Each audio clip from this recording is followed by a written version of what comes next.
Bismillahirrahmanirrahim. Assalamualaikum warahmatullahi wabarakatuh. Alhamdulillahirabbil alamin wa bihi nasta'in ala umuri dunya waddin la haula wala quwwata illa billahil aliyil azim. Amma ba'd. Yang setia bersama Unwahas TV, Mas Arul, Mas Afif, para pemirsa sekalian yang berbahagia, pertama marilah kita tidak henti-hentinya memanjatkan puji syukur kehadirat Allah Subhanahu wa Ta'ala yang telah melimpahkan karunia kepada kita semuanya, sehingga pada kesempatan Kamis tanggal 3 Februari 2022 kita bisa bertemu kembali di mimbar Aswaja Center dalam kondisi sehat walafiat. Salawat salam semoga terlimpah untuk baginda Rasulullah Muhammad sallallahu alaihi wasallam yang selalu kita nanti-nantikan syafaatnya minat dunia hatal akhirah.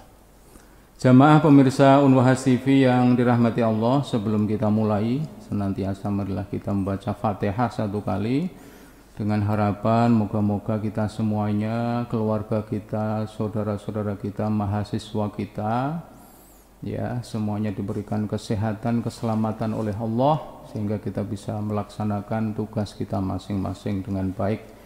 Kita juga berharap bagi semua saja yang sakit hari ini moga-moga disembuhkan oleh Allah, yang susah digembirakan oleh Allah, dan yang sulit dimudahkan oleh Allah. Ala hadiniyah al-Fatihah.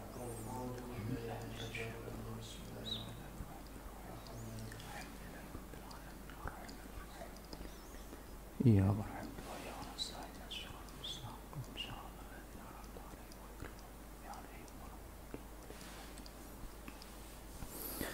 baik, marilah kita mulai lagi kajian kita, kitab Risalah Ahlus Sunnah wal Jamaah karya Hadratus Syekh Kiai Haji Hasyim Asy'ari. Kita hari ini akan memulai dan melihat langsung tulisan Hadratus Syekh Hasyim Asy'ari. Setelah kemarin kita sudah dibuka dengan muqaddimahnya oleh cucu beliau Muhammad Isom Hadik, dan hari ini kita akan melihat langsung tulisan Hadratus Syekh Hasyim Asy'ari. Bisa dibuka di halaman 5 ya, bagi para pemirsa yang ada di luar sana dan sudah membawa kitabnya. Dan beliau memulai dengan kalimat Bismillahirrahmanirrahim. Bismillahi kelawan nyebut asmane Allah Ar-Rahmani kang welas asih ing dalem donya lan akhirat, ayil mun'imi bijalailin ni'ami, Ar-Rahimi kang welas asih ing dalem akhirat bloko, ayil mun'imi bidaqaiqiha. Alhamdu utawi sekabehane puji iku lillahi tetep kedue Allah, syukron kelawan nyukuri ala nawalihi ing atase peparinge Gusti Allah. Jadi setiap pembukaan, setiap muqaddimah itu selalu ada kalimat alhamdulillah, dan ini juga layak menjadi pelajaran kita setiap kita akan membuka satu pertemuan, satu hajat. Kita mestinya diseyukyakan untuk mengatakan alhamdulillah, untuk bersyukur kepada Allah atas segala nikmat yang telah diberikan kepada kita semuanya. Dan sekali lagi, nikmat itu tidak akan pernah kita bisa untuk menghitungnya. Wa in ta'uddu ni'matallahi la tuhsuha. Seandainya Anda ingin menghitung nikmat Allah, maka pasti kalian tidak akan bisa menghitung-hitungnya. Resep sederhana untuk kita bersyukur adalah dengan cara salah satunya melihat orang-orang yang ada di bawah kita. Itu pasti kita akan bisa bersyukur. Hari ini misalnya kita sedih, kita melihat saudara kita yang ada di panti asuhan, ada di tempat-tempat yang kurang layak, itu kita bisa menjadi bersyukur. Misalnya hari ini sakit, kita melihat saudara-saudara kita yang lebih sakit dari itu, kita pasti akan bersyukur. Ya, jadi cara bersyukur itu adalah dengan cara kita melihat orang yang posisinya ada di bawah kita. Jadi kalau misalnya Mas Afif naik motor masih belum bersyukur, itu caranya harus melihat mereka yang naik sepeda. Kalau yang naik sepeda belum bisa bersyukur, mereka harus melihat mereka yang jalan kaki. Kalau jalan kaki belum bersyukur, dia masih bisa melihat orang-orang yang nggak punya kaki. Jadi caranya terus begitu, itu pasti kita akan bisa bersyukur. Tetapi kalau kita melihat syukur dalam pengertian di atas kita dari sisi materi, maka kita tidak akan pernah bisa tenang hati kita. Misalnya jenengan sudah punya istri satu, pengen mereka yang punya istri dua itu. Ya nggak bisa, jenengan sudah punya sepeda motor, lihatnya orang-orang yang punya mobil, pasti nggak akan bisa bersyukur. Jadi sekali lagi saya sampaikan ke saya sendiri, ke pendengar Aswaja Center, cara bersyukur lihat orang yang ada di bawah Anda hari ini.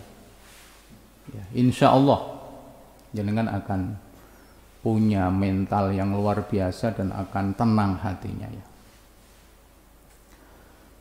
Yang kedua, setelah selesai membaca hamdalah di kitab apapun itu pasti ada sholawat salam. Wassalatu utawi tambahi rahmat ta'zim wassalamu lan keselamatan iku ala sayyidina ing atase bendoro kita Muhammadin ya Nabi Muhammad sallallahu alaihi wasallam wa alihi lan keluargane Kanjeng Nabi ya. Jadi ini pun menjadi pelajaran bagi kita ya. Kalau jenengan doa itu juga urutannya begitu. Jenengan pertama memuji Allah, hamdalah. Alhamdulillahirabbil alamin dan seterusnya. Hamdan naimin, hamdan syakirin ya. Jangan hamdan ATT ya Mas. Nah, itu harus tahu itu ya. Jadi pertama hamdalah, yang kedua sholawat salam. Allahumma sholli ala sayyidina Muhammad wa ala ali sayyidina Muhammad gitu. Terus yang ketiga jenengan baru masuk keinginan doa apa ya? Yang ingin jenengan sampaikan apa? Jenengan setelah muji Allah dan mengirim sholawat kepada Nabi Muhammad itu. Nah yang keempat nanti jenengan tutup dengan sholawat lagi. Yang terakhir jenengan tutup dengan hamdalah. Itu namanya adab berdoa. Jadi kalau jenengan ngaji Azkar Nawawi di sana disebutkan cara berdoa rumusannya begitu. Maka kalau ada orang yang berdoa belum berhasil itu jangan-jangan saya mikirnya adab berdoanya jangan-jangan belum tahu. Mungkin nggak bersuci, mungkin tata caranya belum tahu ya. Bagaimana doanya itu bisa segera dikabulkan. Wa ba'du ya. Ai ba'da ma taqaddama minal hamdalah basmalah wassalatu wassalam itu setelah kita baca bismillahirrahmanirrahim alhamdulillah wassalatu wassalam itu lalu Mbah Hashim menulis fahadza monggo utawi iki kitab. Maksudnya kitab risalah Ahlus Sunnah wal Jamaah. Iku kitabun kitab auda'tu nitipake sapa ingsun fihi ing dalam kitab syai'an ing suwiji-wiji min hadisil mauta saking ceritane pira-pira wong sing mati. Jadi saya dulu pernah hampir tertukar itu. Ada kitab namanya Hujjah Ahlus Sunnah wal Jamaah yang dulu dikaji di masjid setelah sholat zuhur itu. Nah ternyata tiba-tiba juga ada kitab Risalah Ahlus Sunnah wal Jamaah. Ternyata pengarangnya itu beda. Jadi kalau Hujjah Ahlus Sunnah wal Jamaah itu adalah pengarangnya kalau tidak salah Mbah Maksum Al-Munawir Yogyakarta. Tapi kalau kitab yang kita kaji ini Risalah Ahlus Sunnah wal Jamaah itu karangannya beliau Mbah Hashim Asy'ari. Ya, sehingga dari sini ya saya harapkan nanti jenengan tidak salah sangka kok ada hujah ahlu sunnah wal jamaah, kemudian ada risalah ahlu sunnah wal jamaah. Itu miliknya siapa, karangan siapa. Jadi hari ini mulai terbuka tabir itu, bahwa ini yang karangannya Mbah Hasyim Asy'ari ya. Nah, jadi di sini kitab ini nanti oleh Hasyim Asy'ari itu akan dikupas tentang hadis orang-orang yang meninggal. Hadisil mauta itu artinya hadis yang menceritakan tentang orang-orang yang sudah meninggal dunia. Ya, jadi misalnya yang apa ya, yang jadi kadang-kadang pertanyaan orang-orang yang rasional itu di sana ditanyai apa enggak gitu misalnya. Di sana ada nikmat kubur apa tidak itu ya. Ya, terus kalau dikasih doa sampai apa tidak, sehingga terus guyonannya apa? Guyonannya itu ya nek ora tekan ya kowe mati sik engko tak dongake. Caranya gitu Mas Abel. Ya, jadi kalau ada perdebatan seperti itu ya apa ya, kita harus pintar diplomasi juga ya, caranya begitu. Yang kedua, isi kitab ini adalah wa asyratis saati. Kenapa saya baca asyrati, poknya di kasroh, karena itu atof dengan hadisi ya. Jadi ini mereka anak-anak pesantren ya, para mahasiswa, saya harapkan ilmu alatnya, ilmu gramatikanya diperdalam sehingga jenengan cara membacanya benar, cara mengartikannya juga benar. Wa asyratis saati lan piro-piro tandani dino kiamat. Yang kedua, isi dari kitab ini adalah menceritakan tentang tanda-tanda hari kiamat, bukan menceritakan tentang kapan hari kiamat. Karena selalu saya ingat orang-orang yang selalu mengatakan kiamat akan terjadi hari ini, tanggal ini, bulan ini. Ternyata hari ini mereka sudah kiamat sendiri, Mas. Sudah mati sendiri. Nah, makanya di dalam Al-Quran itu tidak pernah disebutkan kapan hari kiamat. Di dalam hadis hanya dikatakan tentang tanda-tandanya hari kiamat. Oh, laki-laki pakai anting, laki-laki pakai pakaiannya perempuan dan sebagainya ya. Misalnya kemaksiatan sudah semakin menggejala, mewabah ya. Itu bagian dari tanda-tanda kiamat. Dan nanti kita akan lihat langsung hadisnya apa saja. Yang ketiga, wasyai'an lan suwiji-wiji minal kalami sangking dawuh atau pembicaraan atau pembahasan ala bayani sunnati nerangake penjelasane sunnah wal bid'ati lan bid'ah. Yang ketiga ini yang menarik, yang hari ini sampai hari ini masih sering dikatakan, Mas Amrul itu bid'ah misalnya, Mas Afif itu bid'ah itu misalnya itu. Ya nanti kita akan melihat penjelasannya itu. Sunnah itu yang kayak apa, bid'ah itu yang kayak apa, sehingga nanti saya dan jenengan itu tidak terburu-buru untuk menjudge orang, menilai orang. Karena bid'ah itu urusannya kalau di dalam hadis neraka, Mas Arum. Nah kalau neraka itu kan, kalau jenengan sudah menuduh orang bid'ah nanti masuk neraka. Itu kalau semakin banyak yang orang tunjuk itu kan nanti surganya sepi. Padahal orang kesepian itu enggak ada nikmatnya sama sekali. Ya, orang itu pengennya bertemu, berkumpul. Ya, makan bareng, gitar bareng ya Mas Sarul ya, nyanyi bareng, ngamen bareng, itu yang senang itu. Tapi kalau sendirian tidak senang, dan saya juga khawatir kalau nanti surganya sepi itu kita nggak jadi senang Mas Arul.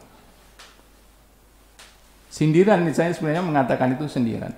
Maka kalau jenengan mengkampling surga, itu saya khawatir kalau surganya sepi. Nah terus kalau dipikir-pikir, kalau Anda sudah bisa mengkampling surga, lalu posisi Anda sudah menjadi Tuhan gitu. Maka kalau di kita itu, di Ahlus Sunnah wal Jamaah itu, di Aswaja itu, kita dilarang untuk takfiri. Takfir itu sebenarnya bahasa lain dari bid'ah itu. Takfir itu artinya menganggap orang kafir, menganggap orang lain kafir. Kamu kafir itu kayak gitu tuh. Kamu salaman setelah sholat itu nggak ada dalilnya. Begitu ya. Ya salaman setelah sholat kok ada dalilnya, wong ketemu ning WC salaman wae entuk apa meneh bar sholat suci. Kan sampean misalnya ketemu dengan teman habis dari kamar mandi, salaman gitu entuk. Salaman habis sholat kok ndak entuk. Ya. Makanya saya kira kajian ini nanti semakin menarik dan semakin penting. Jadi nanti episodenya itu semakin lama semakin menarik. Kayak layangan putus ya. Apa ikatan cinta ya. Kemarin sudah meninggal itu bapaknya Elsa itu. Saya mau diajak layar saya nggak mau itu. Udah biarin itu orang jahat itu. Tapi sudah disyahadat ya, katanya sudah. Saya buat status itu pada komen semuanya. Ya kali-kali lah kita nonton itu untuk memahamkan apa peristiwa apa. Pesan itu penting juga. Ya, jadi itu ya. Jadi nanti yang ketiga kita akan bahas tentang sunnah itu apa, kemudian bid'ah itu apa. Itu yang paling saya kira menjadi turning point ya di kitab ini, karena ini yang paling penting ya. Yang keempat, wa syai'an lan suwiji-wiji minal ahadisi sangking biro-biro hadis biqasdin nasihati kelawan nejo ndekei pitutur sing apik. Yang keempat, nanti Mbah Hasyim Asy'ari akan memberikan beberapa hadis yang punya nilai nasihat. Ya, kalau Anda bertetangga mungkin nanti nasihatnya seperti ini. Kalau Anda berkeluarga nasihatnya seperti ini. Kalau Anda lagi menjalankan studi caranya seperti ini, nanti kita akan mendengarkan langsung dari Mbah Hasyim Asy'ari. Jadi intinya ada 4 itu di kitab Ahlus Sunnah wal Jamaah. Hadisul Mauta, hadis tentang orang-orang yang meninggal. Asyratus Sa'ah, ciri-ciri hari kiamat. Kemudian materi tentang sunnah dan bid'ah. Dan yang keempat adalah hadis-hadis yang berisi tentang nasihat. Ini saya kira yang harus kita kuasai ya. Setiap kita membahas satu kitab itu kita harus mengerti dulu apa kandungan di dalam. Jadi nanti kita tidak istilahnya apa yang gerayang. Gerayang itu enggak begitu jelas apa sebenarnya yang ingin dituju oleh kitab ini. Nah hari ini kita sudah tahu 4 materi itu. Selanjutnya wa ilallahi lan maring Allah Al-Karimi kang moho mulya amuddu nyadong sapa ingsun akufal ibtihali ing pira-pira epek-epeke ndp-ndp ayang fa'a ing yen to paring manfaat sapa Allah bihi kelawan hadzal kitab nafsi ing awak dhewe ingsun wa afsali lan pira-pira sepadan ingsun minal juhali saking pira-pira wong sing bodho. Ya. Pertama kalau kita lihat maknanya ini Mbah Hasyim Asy'ari ini menunjukkan ingin memberikan pelajaran kepada kita kalau kita sesudah menyelesaikan satu buah karya kita harus memohon keberkahan itu kepada Allah. Ya. Menghasilkan sebuah karya, apapun karyanya. Ya. Jadi kalau misalnya jenengan habis kayak ini Mas Arul, kita lagi ngambil take gambar ini, terus kemudian serahkan, jenengan mohon kepada Allah supaya hasil dari proses kita take itu mendapatkan keberkahan. Jenengan habis melangsungkan akad nikah, mohon kepada Allah moga-moga pernikahannya diberikan kemudahan, kelancaran, ya, keluarganya diberikan sakinah, mawaddah, warahmah, atau apapun yang lain. Habis mengerjakan skripsi, habis mengerjakan tesis, macam-macam. Itu caranya begitu. Nah ini sudah dicontohkan. Setelah kitab ini rampung, maka di muqaddimahnya ini Mbah Hasyim Asy'ari memohon kepada Allah dengan setulus hati supaya kitab ini bisa bermanfaat untuk dirinya. Dirinya itu ya Mbah Hasyim Asy'ari sendiri. Kemudian yang kedua, minta supaya kitab ini bisa bermanfaat untuk orang-orang yang seperti saya, orang-orang yang bodoh. Nah ini namanya rendah hati, rendah diri. Dulu kita sudah mengatakan bahwa Mbah Hasyim itu tidak mau mengakui dirinya sebagai mujtahid, meskipun dia syarat mujtahid hanya kurang 4 kalau nggak salah dulu itu dari 16 yang syarat yang sudah beliau punya. Ini saja beliau masih mengatakan bahwa saya dan teman-teman saya itu termasuk orang-orang yang bodoh. Jadi tidak ada gunanya itu. Saya jenengan kemudian mengatakan dirinya pinter, pandai dan sebagainya. Maka saya hanya cerita sedikit ini Mas Arul ya. Itu kalau di pesantren, itu kalau ada orang-orang yang lebih senior dari kita, itu kita sudah nggak berani bicara apa-apa.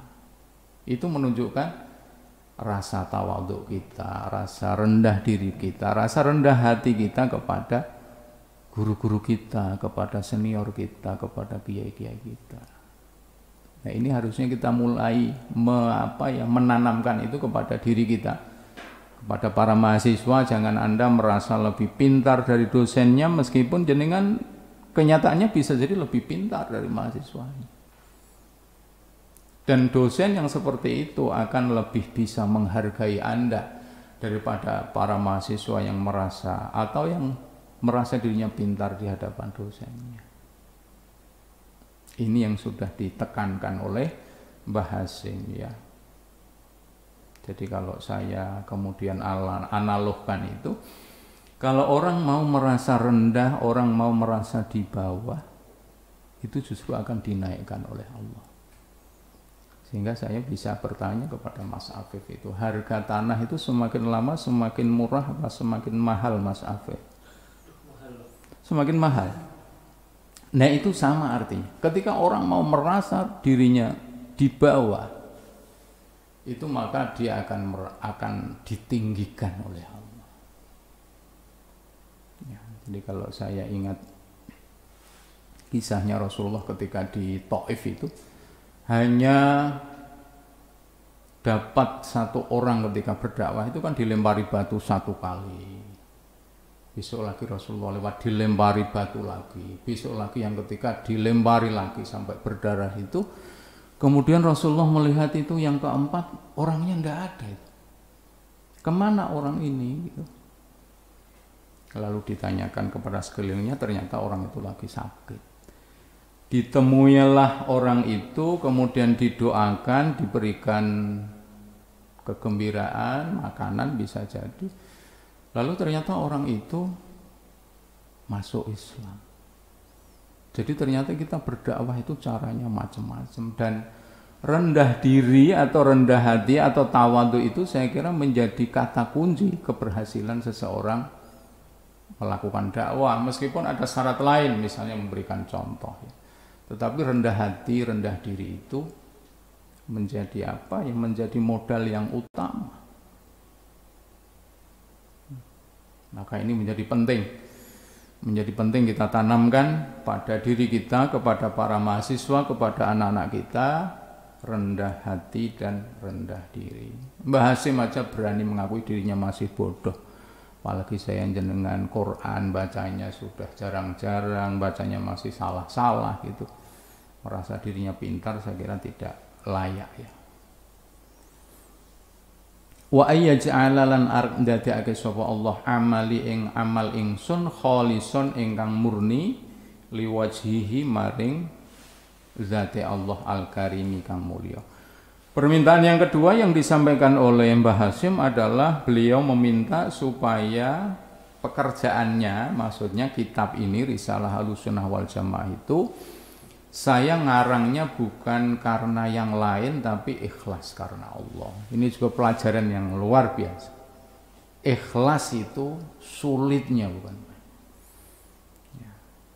sulit ikhlas itu. Ya, ya makanya kalau kita cocokkan dengan hari ini, kalau kita melakukan sesuatu kadang-kadang karena sesuatu, ya, karena sesuatu ya, belum karena Allah. Kalau ini karena Allah, Mbah Hasyim Asy'ari tidak karena sesuatu, bukan supaya nanti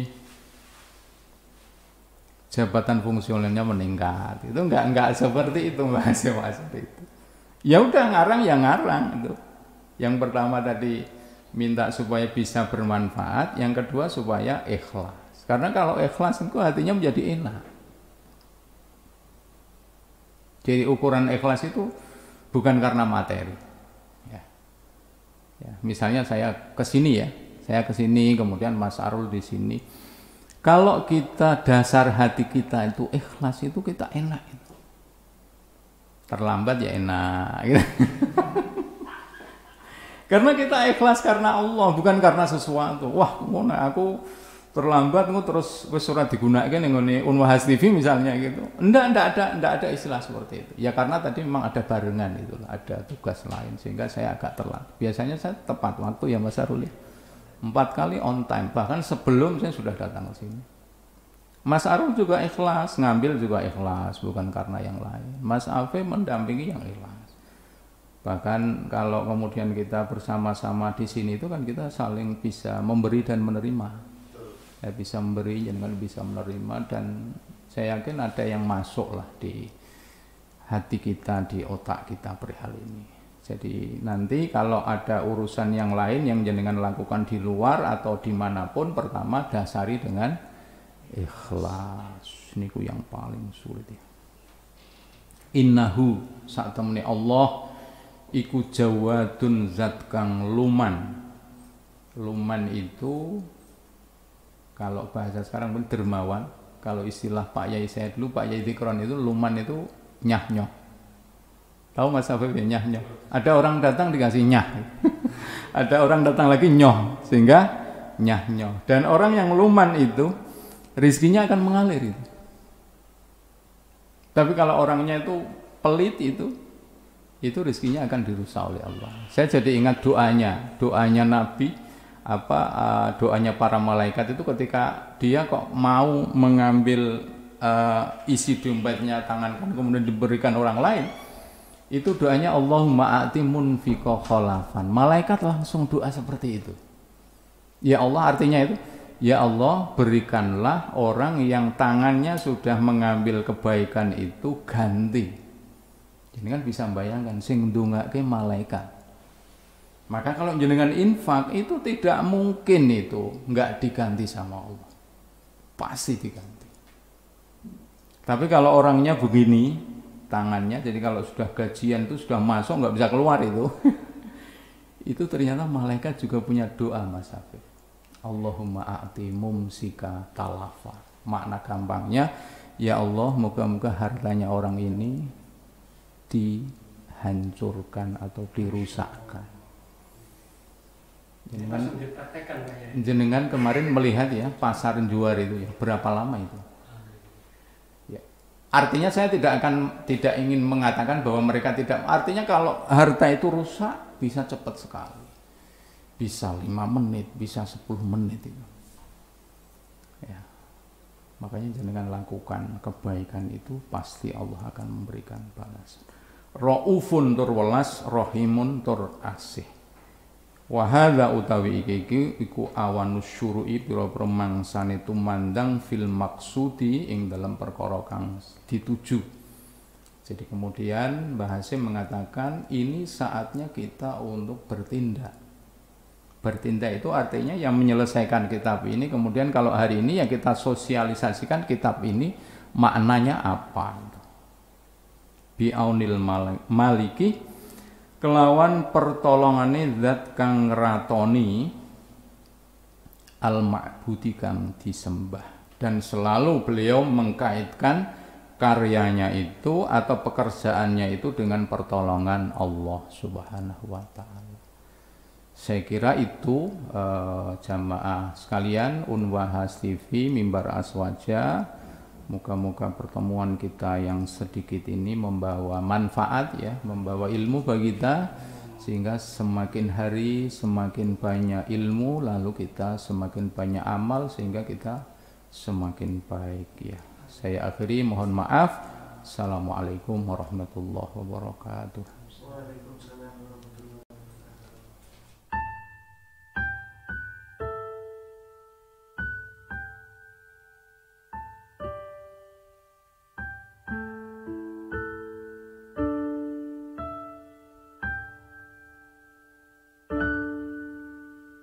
Ilahi tulil firdausi a'la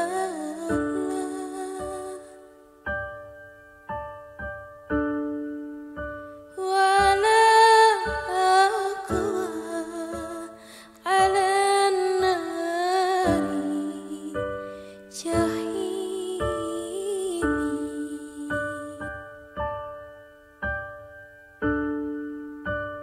fahabli tawbata waghfir dhunubi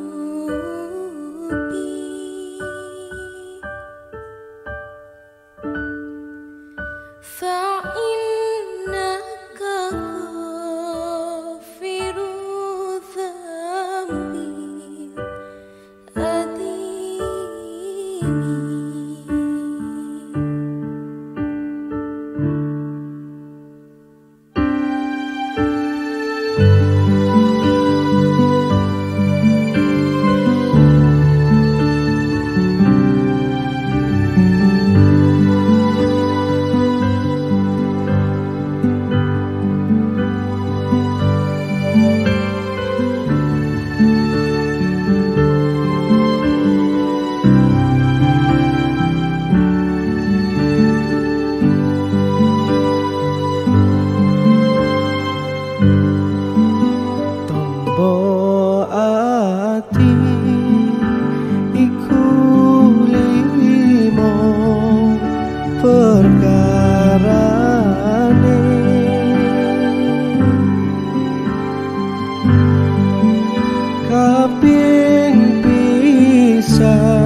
si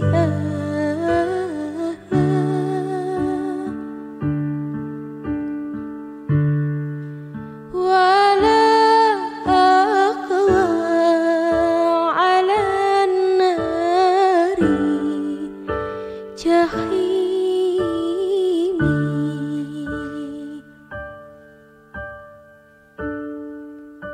فهب لي توبة واغفر ذنوبي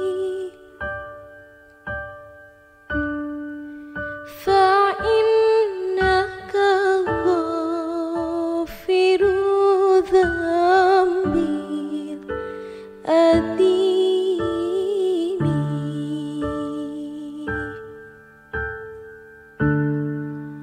فإن